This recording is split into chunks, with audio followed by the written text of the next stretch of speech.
ശ്രീ അനിൽകുമാർ, കേരളത്തിലെ ജനവിധി അത് LDFിനെ സംബന്ധിച്ച് വലിയ തിരിച്ചടിയാണ്. 2019 ആവർത്തനമാണ്. തെരഞ്ഞെടുപ്പ് കാലത്താകെ 2019 ഒരു രാഷ്ട്രീയ അന്തരീക്ഷമേ അല്ല എന്നുള്ളതായിരുന്നു ഇടതുമുന്നണിയുടെ വിലയിരുത്തൽ. അതുപോലെ തന്നെ രാഹുൽ ഫാക്ടർ ഉണ്ടാവില്ല എന്നുള്ളതും പറഞ്ഞിരുന്നു. പക്ഷേ കേരളത്തിൻ്റെ വോട്ടർമാർ ഒരു ദേശീയ സാഹചര്യത്തെ വിലയിരുത്തി വോട്ടിന് തയ്യാറെടുത്തപ്പോൾ അത് ഇടതുപക്ഷത്തോടൊപ്പം നിൽക്കാനല്ല തീരുമാനിച്ചത്, UDFിനൊപ്പം നിൽക്കാനാണ് തീരുമാനിച്ചത്. UDFിനൊപ്പം നിന്നുകൊണ്ട് ഇന്ത്യ മുന്നണിക്കൊപ്പം നിൽക്കാൻ ആണല്ലോ കേരളത്തിൻ്റെ വോട്ടർമാർ വലിയ തോതിൽ തീരുമാനിച്ചത്. അത് ഇടതുമുന്നണിയെ സംബന്ധിച്ചൊരു വലിയ തിരിച്ചടി കൂടിയാണ്.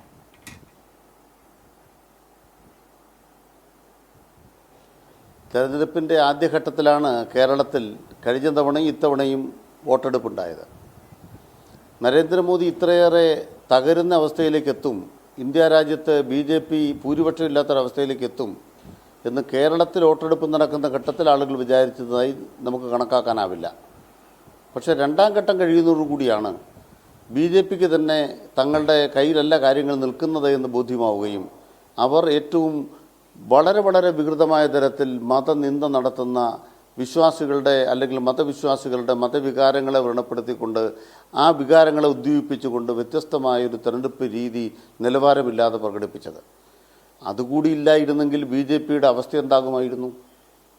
ഇലക്ഷൻ കമ്മീഷൻ പ്രധാനമന്ത്രി നരേന്ദ്രമോദിയുടെ ആ വിദ്വേഷ പ്രസംഗങ്ങളെ സമയത്ത് തടഞ്ഞിരുന്നെങ്കിൽ BJPക്ക് ഭൂരിപക്ഷം കിട്ടുമായിരുന്നു, മുന്നണിക്ക്. അതുകൊണ്ട് ഈ തെരഞ്ഞെടുപ്പിൽ നരേന്ദ്രമോദി പരാജയപ്പെട്ടു, അല്ലെങ്കിൽ മോദിസം പരാജയപ്പെട്ടു. രണ്ടാമത് BJPക്ക് ഒറ്റയ്ക്ക് ഭൂരിപക്ഷം ഇല്ല എന്ന് പറയുന്നത് ആ പാർട്ടി നിരാകരിച്ചതിന് തുല്യമാണ്. അവർ സാങ്കേതികമായ അധികാരത്തിലേക്കൊരു മുന്നണി എന്ന നിലയ്ക്ക് കയറുമായിരിക്കും, പക്ഷേ അവർ വിജയിച്ചിട്ടില്ല. അതിനർത്ഥം നാളെ തെരഞ്ഞെടുപ്പിൻ്റെ വിധി അംഗീകരിക്കാൻ പാടില്ല എന്നല്ല. അതുകൊണ്ട് ഇന്ത്യ രാജ്യത്തെ ജനങ്ങളുടെ അഭിലാഷം BJP ഇന്ത്യ ഭരിക്കേണ്ടെന്നാണ്. വേണമെങ്കിൽ അല്പം കൂടെ മെച്ചപ്പെടുത്തി പറഞ്ഞാൽ BJP ഒറ്റയ്ക്ക് ഇന്ത്യ ഭരിക്കേണ്ട, അത്രയെങ്കിലും ഇന്ത്യ രാജ്യത്തെ ജനങ്ങൾ പറഞ്ഞിരിക്കുന്നല്ലോ. ഒരു ഏകകക്ഷി വാഴ്ചയിൽ നിന്നും ഇന്ത്യ രാജ്യത്ത് പോകേണ്ടതില്ല. രണ്ട്, BJPയോടൊപ്പം നിന്ന് എല്ലാ ഘടകകക്ഷികളെയും BJP വിഴുങ്ങിയിട്ടുണ്ട്. ആ BJPക്ക് ഘടകകക്ഷികളുടെ മുന്നിൽ കീഴടങ്ങേണ്ടി വന്നു എന്നുള്ളതാണ് ഇപ്പോൾ ഈ വരാൻ പോകുന്ന രാഷ്ട്രീയത്തിൻ്റെ ഏറ്റവും പ്രധാനപ്പെട്ട പ്രത്യേകത. അത്തരമൊരു സന്ദർഭത്തിൽ RSSും BJP മുന്നോട്ട് വെക്കുന്ന അജണ്ടകൾ പഴയ പോലെ പുറത്തെടുക്കാനാവാത്ത അവസ്ഥയിലേക്ക് ഇന്ത്യൻ രാഷ്ട്രീയം മാറിയിട്ടുണ്ടെന്നുള്ളത് പ്രധാനപ്പെട്ട കാര്യം. ഇനി നരേന്ദ്രമോദിക്കെതിരായ പ്രതിരോധത്തിന് രാജ്യമെമ്പാടും ഒരു സ്വരമാണോ, ഒരേ രീതിയാണോ?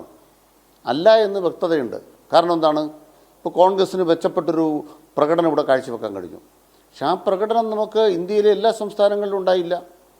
കോൺഗ്രസ് BJPയുമായി നേരിട്ട് ഏറ്റുമുട്ടുന്ന ഗുജറാത്ത്, അല്ലെങ്കിൽ തൊട്ടപ്പുറം നമുക്ക് മധ്യപ്രദേശ് ഉദാഹരണം പറയാം, ഛത്തീസ്ഗഡ് ഉദാഹരണം പറയാം, ഹിമാചൽ പ്രദേശ് ഉദാഹരണം പറയാം. ഇവിടെ മുരളീധരൻ പറയുമ്പോൾ രാഹുൽ ഗാന്ധി തരംഗമാണെന്ന് പറയുമ്പോൾ ഈ തരംഗം എന്താ അവിടെ ഒന്നും ഇല്ലാതെ വരുന്നത്? അപ്പോൾ അതിനർത്ഥം എന്താണെന്ന് വെച്ചാൽ വിവിധ സംസ്ഥാനങ്ങൾ പ്രാദേശിക നേതൃത്വങ്ങൾ പ്രതിരോധിക്കുന്നത് ഈ തെരഞ്ഞെടുപ്പിൽ പ്രധാനപ്പെട്ട ഘടകമായി എന്നുള്ളത് യാഥാർത്ഥ്യമാണ്.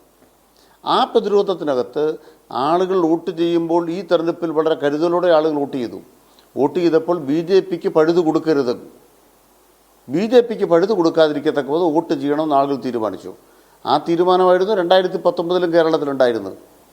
അതുകൊണ്ടോ കഴിഞ്ഞ നിയമസഭാ തെരഞ്ഞെടുപ്പിൽ കേരളത്തിൽ ഏറ്റവും കൂടുതൽ വോട്ടിന് ജയിച്ച ശൈലജ ടീച്ചറാണ് വടകരയെ മത്സരിച്ചത്. ഏത് സ്ഥാനാർത്ഥിയായിരുന്നു മോശം? ഒരു സ്ഥാനാർത്ഥികളും മോശക്കാരായിരുന്നില്ല. കേരളത്തിലെ ഇടതുപക്ഷത്ത് നിന്ന് നിർത്താൻ കഴിയുന്ന ഏറ്റവും ഉജ്ജ്വലരായ സ്ഥാനാർത്ഥികൾ മത്സരിച്ചു. അത് കഴിഞ്ഞപ്പോഴാണ് കഴിഞ്ഞ 2019 ലോക്സഭാ തെരഞ്ഞെടുപ്പിലും അതുപോലെ നല്ല സ്ഥാനാർത്ഥി പട്ടികയായിരുന്നു. പക്ഷേ ലോക്സഭാ തെരഞ്ഞെടുപ്പിൽ തോറ്റവരെ വീണ്ടും മന്ത്രിമാരാക്കാൻ കേരളത്തിലെ ജനങ്ങൾ തീരുമാനിച്ചു. 5 പേർ മന്ത്രിമാരായി.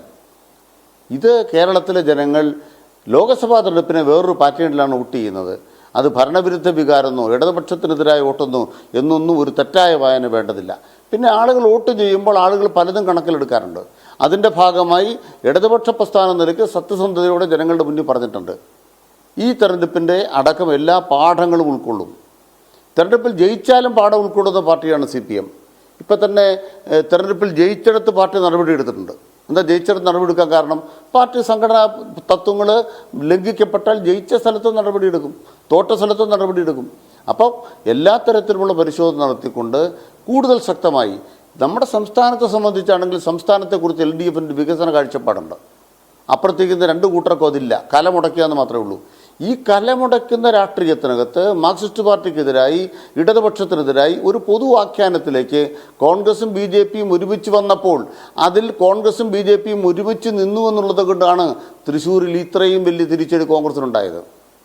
അത് മനസ്സിലാക്കാനുള്ള വിവേകം കോൺഗ്രസിനുണ്ടാകണമായിരുന്നു. സി പി എമ്മിൻ്റെ അവിടുത്തെ അക്കൗണ്ടിനകത്ത് എന്തെങ്കിലും കുഴപ്പമുണ്ടായോ? ഇപ്പോൾ ആളുകൾ സംസാരിക്കട്ടെ. സി പി എമ്മിൻ്റെ ജില്ലാ കമ്മിറ്റിയുടെ അക്കൗണ്ടിൽ ഒരു കുഴപ്പമില്ല. അതിനെ കരുവന്നൂരുമായി ബന്ധിപ്പിച്ച് പാർട്ടിക്കാരാകെ അഴിമതിക്കാരാണ് എന്ന ആഖ്യാനം ബി ജെ പിയും കോൺഗ്രസും ഉണ്ടാക്കിയതാണ്. അതിൻ്റെ ഭാഗമായിട്ട് ഞങ്ങൾ പ്രതിരോധിച്ചപ്പോൾ 17,000-18,000 വോട്ട് LDF-ന് കൂടുതലവിടെ. UDF-ൻ്റെ 80,000 വോട്ടാണ് പെട്ടി കാണാത്തത്. അത് തപ്പിക്കൊണ്ട് പോയാൽ മതി. അവിടെ നേമത്ത് എങ്ങനെയാണോ താമര വിരിയിച്ചത് അത് അവിടെ ആവർത്തിച്ചു എന്നുള്ളതാണ് കെ മുരളീധരൻ്റെ ഇന്നത്തെ നിലപാടിലൂടെ നമ്മൾ മനസ്സിലാക്കുന്നത്.